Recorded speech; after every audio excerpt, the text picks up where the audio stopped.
Our objective is clear. We will degrade and ultimately destroy ISIL.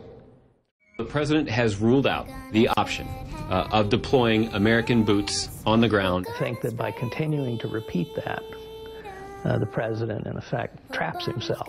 Let me quote you. President ISIS strategy, quote, doesn't have a snowball's chance in hell of succeeding. Half-hearted or tentative efforts or airstrikes alone can backfire on us and actually strengthen our foes' credibility. I still would not take any element of America's power off the table. Are you reassessing the strategy or no?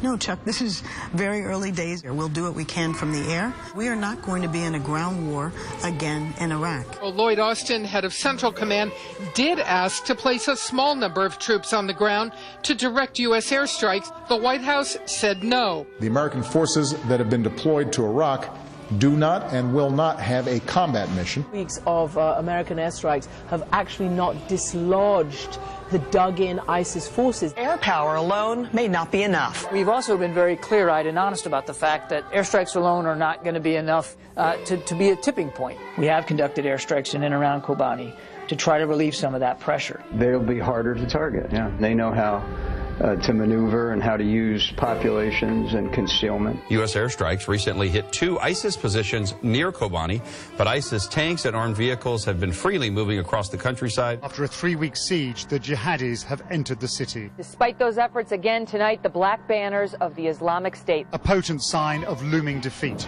Many other towns and cities could fall to ISIS, which is a very alarming prospect. ISIS fighters moved through Iraq's Anbar province, gathering recruits from its Sunni Muslim majority. They were headed in the direction of Baghdad. Iraqi security forces in and around Baghdad are strong. They're under constant assessment. ISIS forces are still advancing there, despite a number of Iraqi forces trying to push them back. It remains a difficult mission, as I've indicated from the start. We're going to need boots on the ground because air power alone can't win a war. The terror group ISIS has taken over large parts of Kobani, which is a border city in Syria. The ISIS extremist group continued to advance on multiple fronts. The Washington Post has also reported today that basically Anbar province has basically been overrun by ISIS as well. Where they're not fighting, they're running things. Very worrisome situation developing in Anbar province. ISIS has surrounded one of Iraq's largest air bases in Anbar province. That's about 30 miles west of Baghdad. Despite a week of U.S. airstrikes, aid groups say ISIL now controls